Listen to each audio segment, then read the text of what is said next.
বেতন বঞ্চিত শিক্ষকলৈ ভাল খবৰ নৱেম্বৰতে ভাল খবৰ পাব বেতন বঞ্চিত শিক্ষকে প্ৰাক্তন মুখ্যমন্ত্ৰী হিতেশ্বৰ শইকীয়াৰ সমাধিত সেৱালৈ ঘোষণা মন্ত্ৰী হিমন্তৰ তেওঁলোকৰ সম্পূৰ্ণ সন্তুষ্টি মতে নহব আৰু বা অসন্তুষ্টি মতেও নহব মাজৰ ৰাস্তা এটা মই বনাইছো নৱেম্বৰ মাহৰ ভিতৰত হেতু শেষ কৰিম বেতন বঞ্চিত শিক্ষকেও সাক্ষাৎ কৰিলে মন্ত্ৰী হিমন্ত বিশ্বক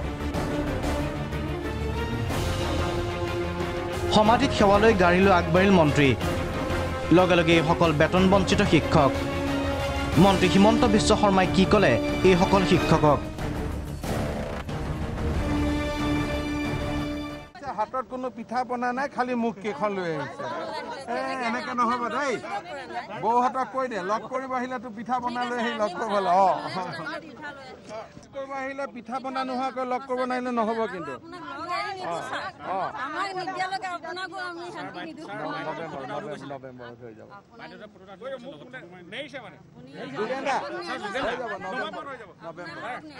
খালি যিমান বিচাৰিছে সিমান নহব চৰকাৰী নিয়মৰ মাজত মই মিলা মিছা কৰি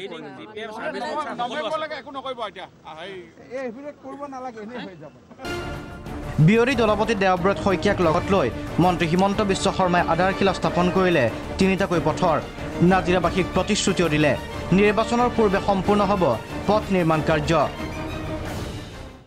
আমি ৰাজ্য চৰকাৰৰ ফালৰ পৰা তেখেতৰ প্ৰতিমূৰ্তি থকা অঞ্চলখিনি বা সেই স্থানখিনি আৰু এই সমাধি স্থান এই দুইটাৰ কাৰণে 25 লাখকৈ সৰ্বমুঠ 50 লাখ টকা আমি দিম নাজিৰাৰ ৰাস্তা ঘাটৰ অৱস্থা খুবেই বেয়া আছিল কিছুদিন আগতে মই ইয়াত আহিছিলোঁ আৰু সেই ভ্ৰমণৰ সময়ত চাই যোৱা ৰাস্তাকেইটা আজিৰ পৰা আমি শুভ নিৰ্মাণৰ কাম আৰম্ভ কৰিম আৰু নিৰ্বাচনৰ আগতে আমি গোটেইকেইটা ৰাস্তা নিৰ্মাণৰ কাম সমাপ্ত কৰিম হিতেশ্বৰ শইকীয়াৰ সমাধিস্থলৰ বাবেও 50 লাখ ঘোষণা 21 নিৰ্বাচনী মহাৰণৰ বাবে সাজু হৈছে শাসক বিৰোধী তাৰ মাজতে কংগ্ৰেছৰ অভেদ্য দুৰ্গ নাজিৰাত উন্নয়নমূলক আঁচনি উদ্বোধনৰ বাবে সদল বলে উপস্থিত হ'ল মন্ত্ৰী হিমন্ত বিশ্ব শৰ্মা শংকিত হৈছে নেকি কংগ্ৰেছ শিবিৰ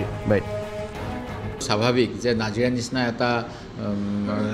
ৰাজনৈতিক গুৰুত্বপূৰ্ণ আসন তেওঁলোকৰ হাতলৈ যোৱা নাই সেই গতিকে তেওঁলোকে বিভিন্ন কুটকৌশল যোৱা সময়ত লৈ আছে কিন্তু মোৰ সমষ্টিৰ ৰাইজে জানে যে উন্নয়ন কি হয় আৰু ৰাজনীতি কি হয় আৰু ৰাজনীতিৰ ক্ষেত্ৰত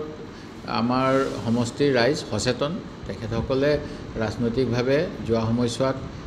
উন্নয়ন কেনেকৈ কংগ্ৰেছে কৰিছে দেখি আহিছে কংগ্ৰেছ আৰু আজমল বাহিনীৰ মিত্ৰতাই এইবাৰ বাৰুকৈ প্ৰভাৱ পেলাব বিধানসভা নিৰ্বাচনত সংখ্যালঘু অদ্বৈত বহু সমষ্টি মিত্ৰ দলত দখললৈ যোৱাৰ সম্ভাৱনাই দেখা দিছে মধ্য অসমৰ নগাঁওকে ধৰি নামনিৰ বহু আসন হেৰুৱাব পাৰে বিজেপিয়ে ফলস্বৰূপে নামনিৰ ক্ষতি উজনিৰ আসনেৰে পূৰণত তৎপৰতা আগবঢ়াইছে নেকি বিজেপিয়ে এনেহ'লে 21 দেৱব্ৰতে হেৰুৱাব লাগিব নাজিৰা সমষ্টি